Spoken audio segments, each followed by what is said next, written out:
Hello everyone and welcome back to Astrox Imperium. This is devlog video number 96 and we're taking a look at build 126. This is December 22nd, 2021. All right, we got a lot of stuff to go through here, so we're just going to kind of jump right in and start going through it. All right, to start off, a lot of you who have been following the devlogs and stuff are aware that this was a major update that was going to change a lot of different things that would affect major gameplay elements and also your save games.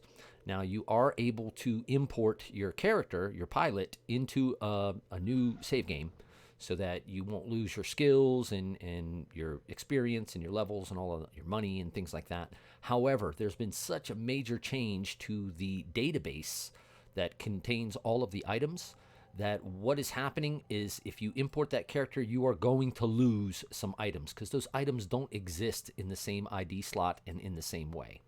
Now, the reason for this revamp is over the past couple of years, as I've been updating and putting these things together, we got to a point where I started to hit limitations of the way that I've coded things, in the past. For example, if I set things up to hold 10 objects and then later on we decide it holds 30 objects, I have to kind of bend the rules and tweak things to make them work properly so that we could get those extra objects. Well, that can really come back to bite you in the ass, as to some degree it did that with the original Astrox, because that game was designed to be a browser game, and then once it got put on Steam and everybody wanted to download and play it, then they viewed it as a real game, and I had to make changes to a code that was designed for the browser. So with Astrox Imperium, I'm very aware of that, and I want to make sure that I don't fall into that same trap. I want this game to be easily updatable until I die. So it's important to me to make sure that the code is functioning in the way that it should, and that it can expand in the directions that it needs to without any major changes. So because of the last couple years, things have changed in the gameplay and with the items and the way things works. We get new ideas. We get great suggestions. So because of that, I wanted to go through and change the way that the item database was working, and then also, take that opportunity. If I have to make changes to that database, then this would be a good time to make all the major changes that would help catch the game up to the vision that it needs to be going into 2022. So, with that said, now you understand why some of these items have been changed, why the names have been changed, their levels, their values, their prices, what you use to craft them. All of that stuff has had some major changes. And the reasoning behind some of the item stuff also had to tie in with the way that crafting works.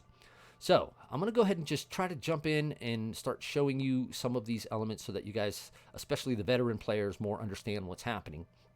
And I realize that when you make changes to a game that's, this game's been established now for a few years, and you make these kind of changes, it can really upset some players. And I just want to say that I am well aware that, some people don't like these changes. However, I'm the same way. I don't like change very much myself.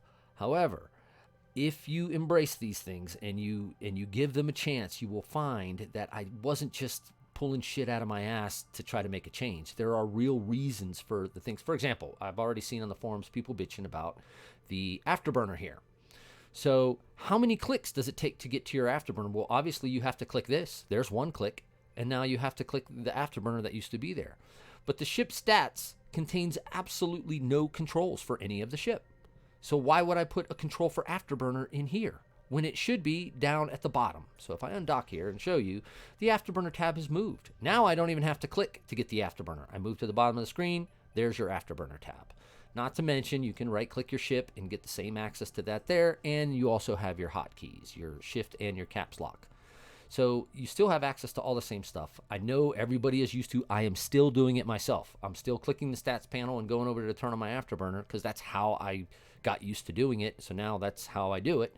But little by little, I'm starting to realize it's down here, and I don't even have to click. So I've removed a click, but because it's not where you were used to it being, it feels wrong. So please, just bear with me. You'll find that some of these changes are actually helpful and beneficial. And within a few weeks, you'll get used to it and you'll forget how it used to be.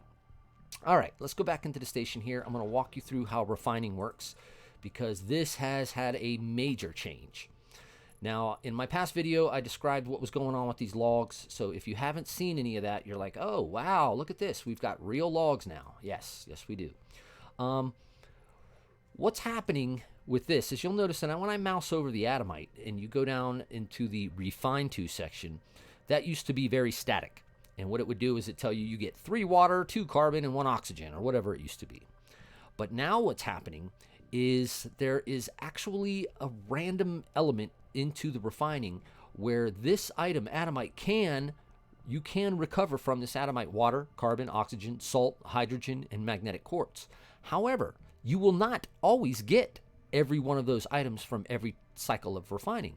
So it's going to randomly pick what items to give you, and these items are all tied in to the when these are refined, it's tied into the crafting system, so that all the prices, you're not going to be able to craft something where the materials cost 20 times what the actual item base price is.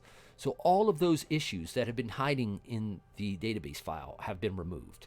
And the way that I did it is I went through and actually built an algorithm to calculate and put together and assemble, based on the level of the item, where those crafting items were going to come from.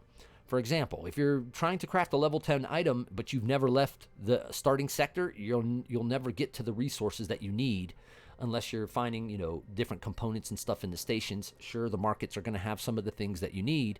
However, if you're trying to build something from scratch where you're refining the ore, you're manufacturing the components from those ore, and then you're building the item out of it, there's no way that you're going to be able to do that unless you start exploring the galaxy.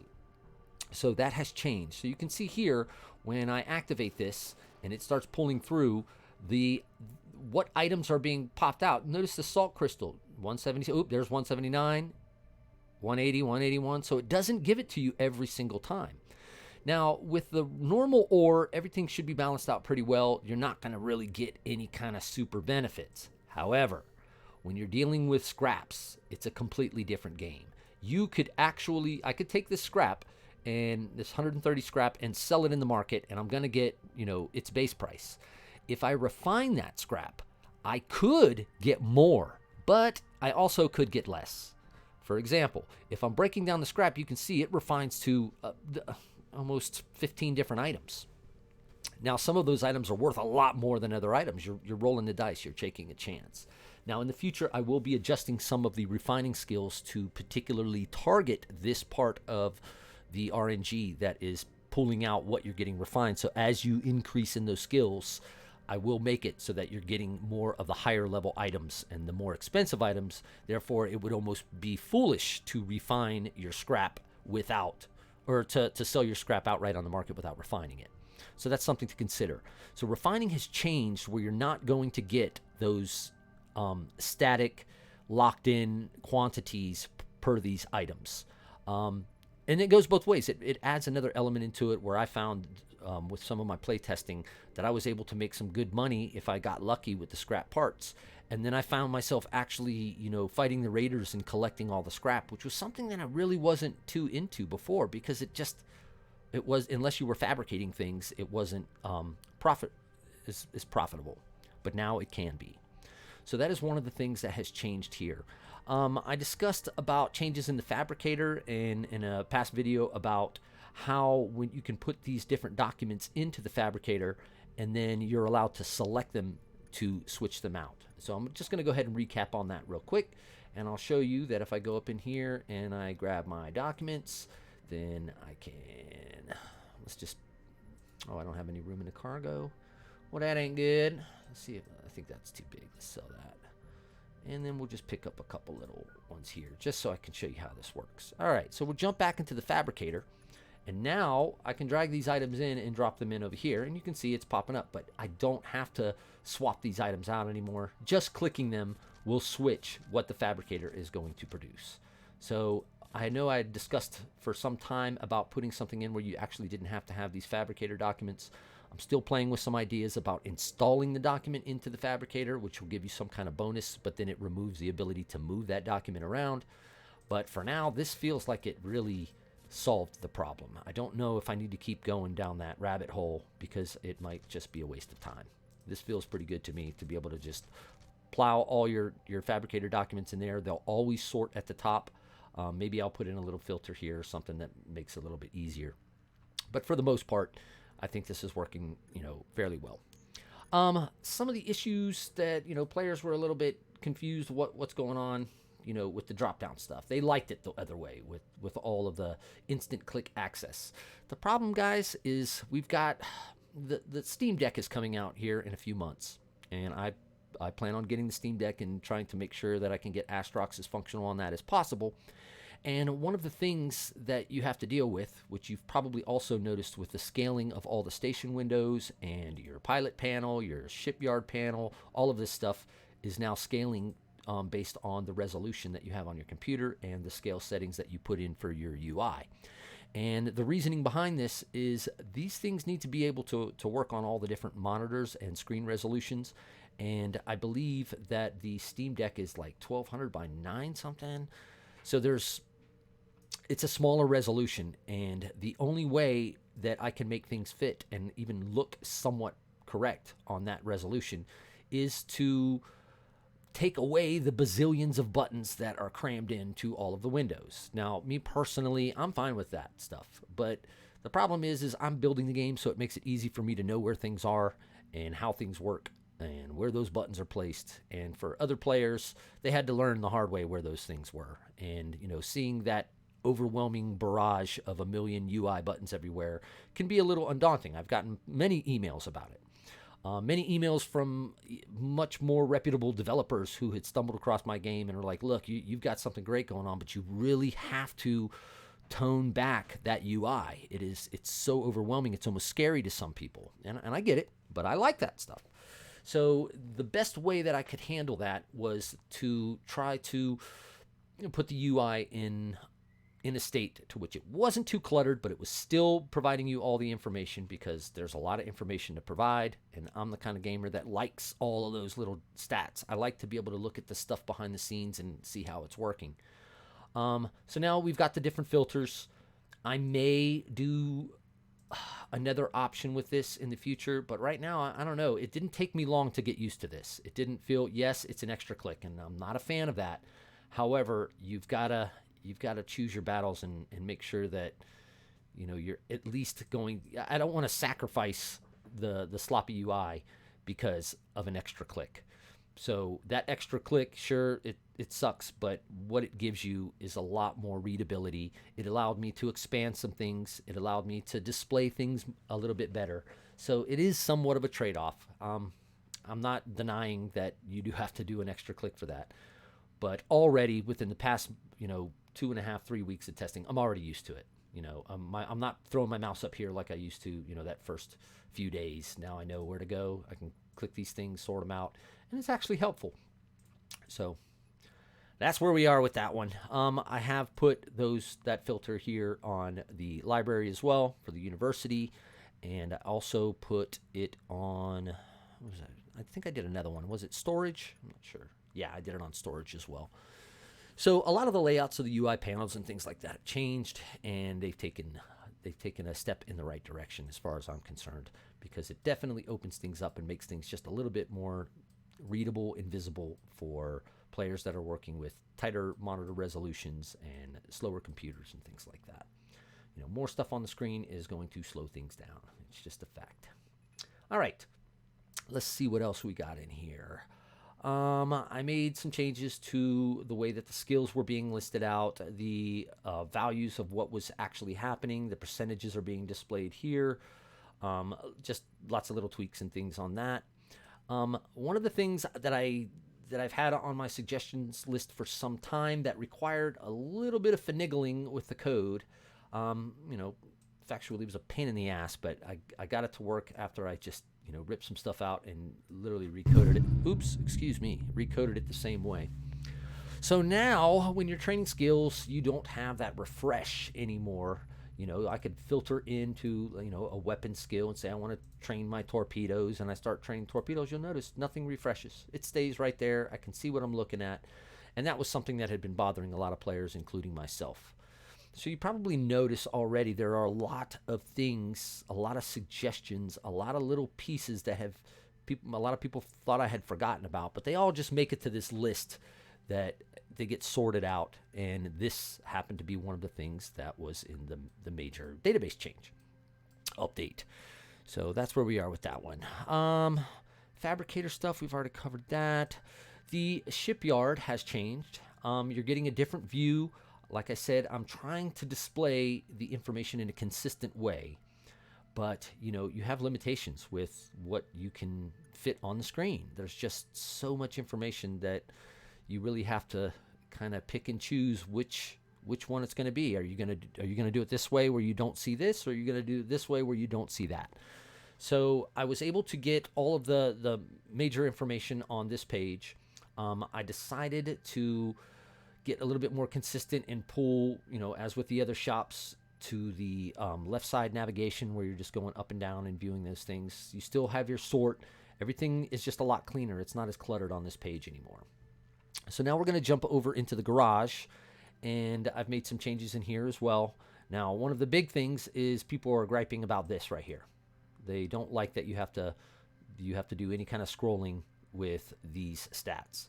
Now, at first, I felt the same way. I was really reluctant against it, but I realized that it wasn't very long. It's only when you're purchasing your ships or you're making modifications to that ship that you're even looking or paying attention to those stats very much.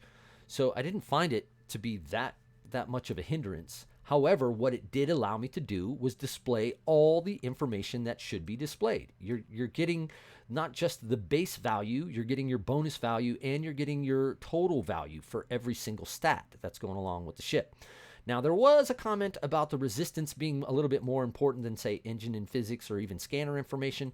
So it is quite possible that I move the resistance over to this area so that you're seeing it at a glance. You don't have to scroll to see your resistance. But if you were interested in looking at your scanner details or the engine physics stuff, then you would have to scroll over. You don't have to scroll on the scroll bar. You can just grab anywhere in this area and just flick it around, just like so. So it's not that much of a pain in the ass, but it is a little bit different. You don't have that whole thing being displayed right there.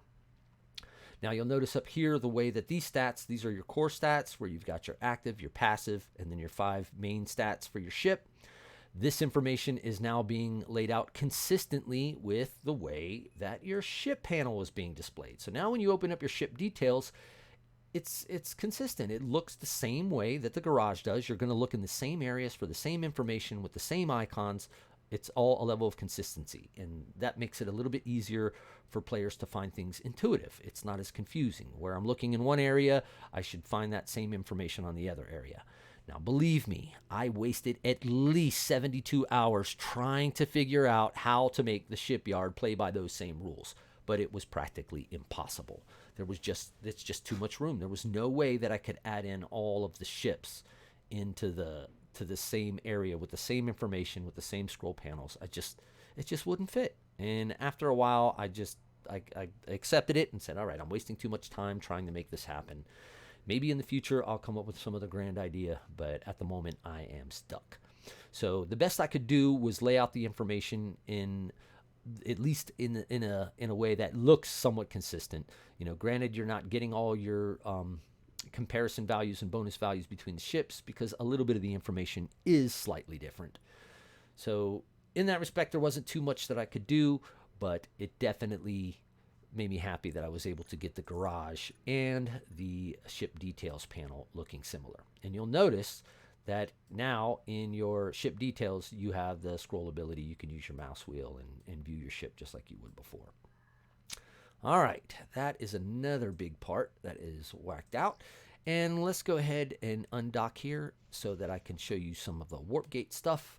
Now, in my past video, I was showing off some of the warp information and how I've added these new animations to kind of tie things in and make it a little bit more immersive, where you weren't fading out your entire UI.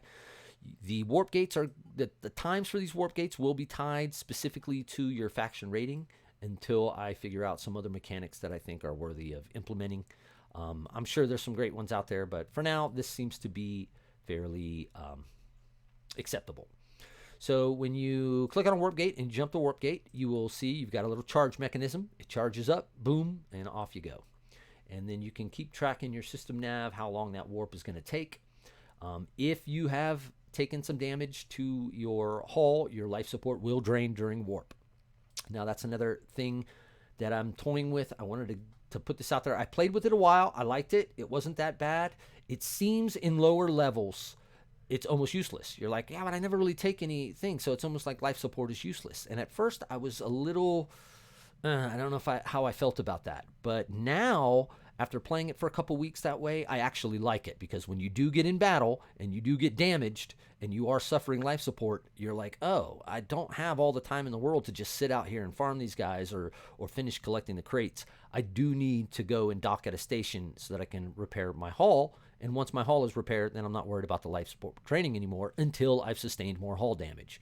So what it does is it kind of eases the life support system away from new players. Once you're getting started into the game, it's not that big of a deal. I find that a lot of the new players that are getting started trying to learn the mechanics, they hate the life support. Yet once they get into it, they realize it's actually a fun mechanic once you get used to it. And then you would hit a level around level 4 or 5 to where you start getting into those real low sectors, and we didn't have enough life support. It just wasn't holding things up. Well, life support has been completely revamped. There's even been a new item or two and some tweaks in there that have made it better. So life support is actually a viable thing now, to where you have enough levels of it to get yourself to a point at, when you're maxing out your guy, that you're not too worried about life support, and even taking damage and getting your hull damaged gives you plenty of time to do whatever you need to do. So it just becomes more of like a secondary mechanic that is not so predominantly distracting new players trying to figure things out, wondering why this timer keeps going off and they can't progress in the game. So basically what it does is it eases it off in the beginning and kind of introduces that mechanic a little bit more when you start exploring these sectors and getting out there. All right, so we got that one done. And let's see what else I can go through here. There was a number of errors and small little bugs that I had to fix. There was some stuff where, cargo information was still being visible. There was some weird audio glitches that were happening. One of them was bug reported about the lounge, like opening up the lounge and stuff. There was this weird high-pitched sound, and there were some audio issues, and I have gone through and tweaked all of that and fixed those things. There were some issues with some of the search functionality and being able to press, the enter button to create a search. So you would, open a panel, or let's say, we go into map, and then you would type something, and then you would hit enter and nothing would happen. You would have to actually hit the search button. But now that's not the case anymore. If you actually, type something out and hit the enter key, it'll pop it up for you. So I fixed all of those little issues. There was some overlapping text and, smaller little UI things that needed to be addressed, and those have been fixed as well. All right, let's take a look at, with these warp gates. Now, some of the players, I realized the immersion for some people, and I kind of go into this category.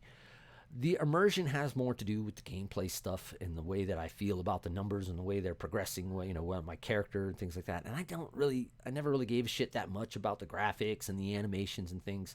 Well, unfortunately, for me, this game isn't just for me. It's for all of us. So I have to make sure that, I'm taking everyone's opinions into consideration here.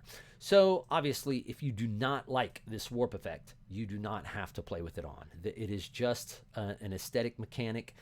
It doesn't provide you any benefit or any hindrances. However, I do need to make it so that if you turn off some of this warp animation or things like that, that your life support isn't affected if you happen to be draining life support at the time. But let's say you don't want this, just jump into your extra options here, and you can scroll down and you will see warp effects animation. Just untick that box and hit save, and no longer, you'll go back to the old way with the fades. You no longer have to worry about, waiting through an animation. So it's plain as day, as promised. You can turn that feature on and off. All right, let's see where we are here. I'm just going through my list here, making sure I got all the major stuff. I did do some tweaks in the garage. Another thing that was on the list was some suggestions and requests for adding in the range stuff for these modules in the station garage. So now you can do that. So whenever you click on a module, you're going to see its arc. You can see what coverage it has. whether it's a vertical or a horizontal module, you're able to see that. And then making any changes to its rotation, things are going to be displayed properly along with the elevation stuff. So you can see all of these changes are taking place as you modify your module. I think there was one other thing that I wanted to fool around with, and I didn't get it. Well, there was a number of things I wanted to do that I didn't get in this update, but there was another little thing that I wanted to play around in here. I did manage to get a little bug where making changes, for example, JoJo, and I hit A, but I don't hit enter, and then I click over here, you'll notice it will automatically detect that information has been changed.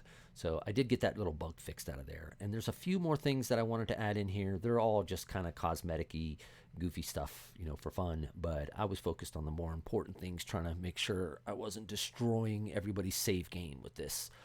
So little by little, I got to the stage and I decided this is going to have to wait for the next update. So I will be adding some more stuff in there. It's just not ready yet. Missions. Not too much has changed on the missions panel. You do have your filtering and sorting and, all of that stuff like you did before.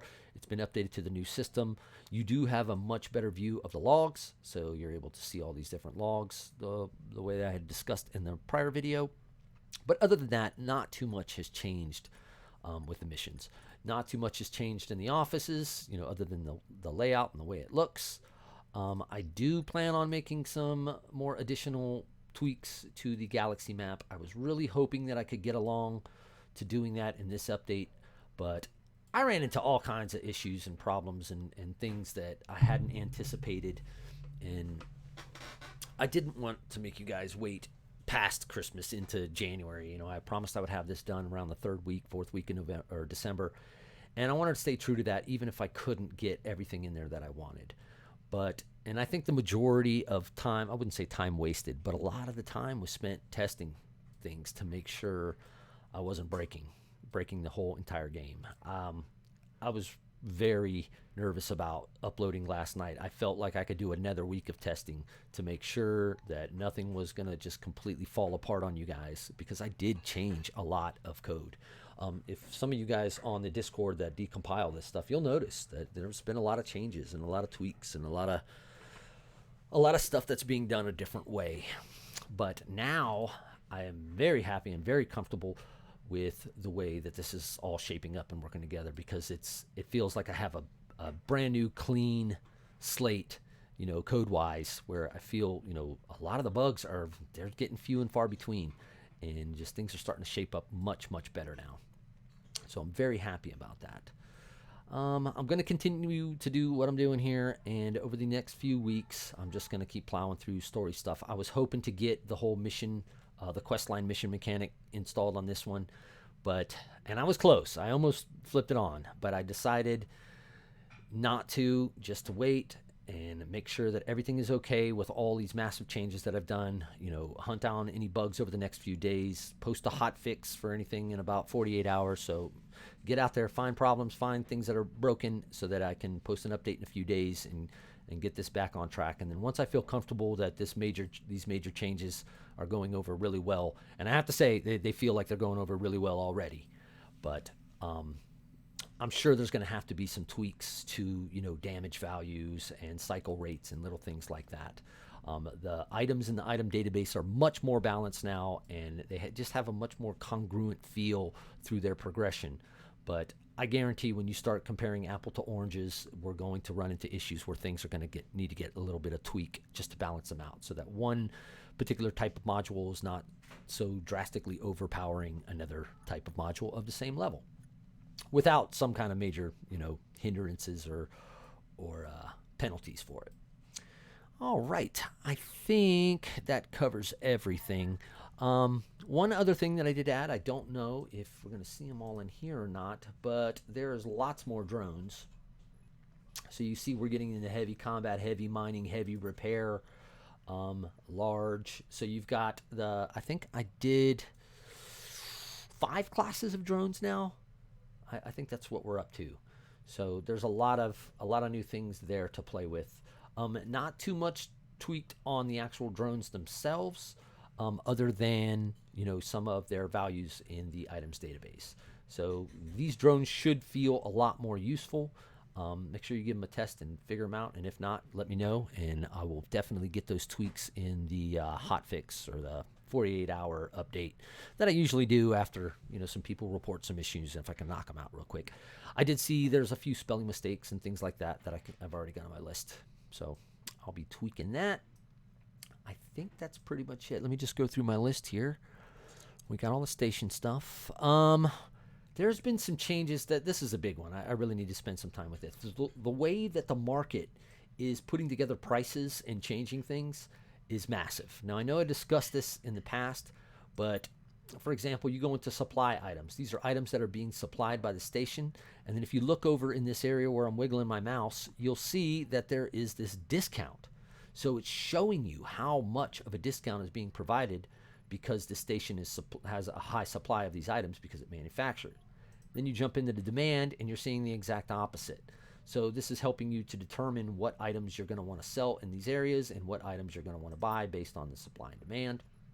And then you can buy these items too, because sometimes, look at that, sometimes you're going to find items that are not in the supply or demand list that just happen to have really good price modifiers, and you're able to capitalize on that and make money off that if you know where to find what they're looking for. So there has been some major changes in the way that the market mechanics work, and I would love to hear some feedback if you guys run into any issues or any kind of bugs, or if you feel it's a little too tight and maybe I need to change the vanilla settings to give you a little bit more of a profit margin on some of those things. Personally, I found it fun. It was a lot more fun and a lot more challenging to figure out where I needed to go to make that money. So I definitely am happy with the way that's coming out. One other thing, some of the modding players, get into some mod stuff here, was questioning what's going on with the items database and the documents. You can see we've got all new document blueprints, and all of these docs or technical specifications documents are being tied in with a new file. They have been removed from the items database.txt file, and they've been moved into their own file. And the reason that I did that was twofold, because the items database file is a big file, and it was 2,000 plus items or somewhere around there. And by separating out the blueprints, it made that file a lot more easy to manipulate and manage. It was smaller and it just made it easier. But most importantly, it allowed me to create an algorithm that would build all of the requirements for these documents. So I was able to make it so that you could never spend more money on the materials than the item that it was creating. So I like that, and I'm definitely going to keep it. I'm very happy with the way this has turned out.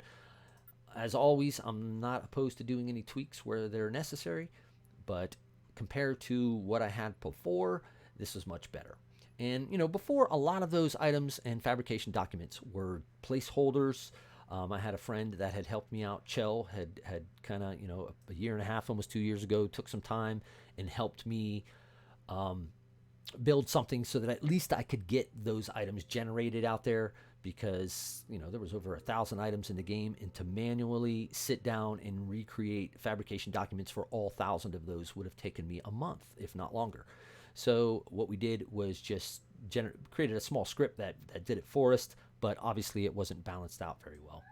So now I've given that a revisit. So all of these fabrication documents are much better, and they're being generated in the sandbox the same way.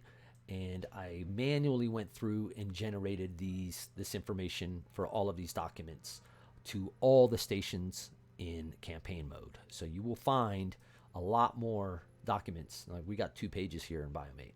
So you'll find a lot more of these pieces. And they're going to be dependent on the station level. So as the station level drops, you're going to get weaker documents. When the station level rises, you're going to get stronger documents. Pretty straightforward stuff. Let's see. You now have the ability to alter, jumping through warp gates and stuff. You will have the ability to make any changes you need to your GPS while you are in warp. And that was something that was a little bit of an issue there for me in the beginning, but I was able to get it to work properly. All right, I think that is pretty much all of the main stuff that I wanted to cover. I'm sure I've missed something. If you guys have any questions or you're confused about anything, by all means, hit me up and I'll walk you through it. After this video, I'm going to be doing another video this evening, as promised, breaking down all of the sandbox stuff. So we're going to jump into that tonight. If you'd like to join me on a Twitch stream, you will see me there. And we'll go through every single slider in the sandbox. And I'll even show you some behind-the-scenes code stuff that might help you understand how it's working even better, especially for some of you modder guys. All right, gentlemen. Well, I hope you enjoyed this. I hope all of you have a very wonderful Christmas and you get to spend some time with the people that you love most. I know I'll be doing that myself. And I should be back on with another update, regularly scheduled. We're going to shoot for about 2 weeks, 2.5 weeks, where I'm going to start dumping some story stuff in. We are getting close, guys. I mean, I think 2022 is going to be the big year where we pull this all together and at least get into version 1. Because once I hit version 1, then I can start doing these other cool ideas that people have been playing with. Because there's just no way I can implement them now without finishing up all of the things that I promised to finish. So 2022 is looking good. All right, gentlemen. Well, I hope you enjoyed the video. If you did, you know what to do. And I'll see you guys next time. Momo Guru signing out.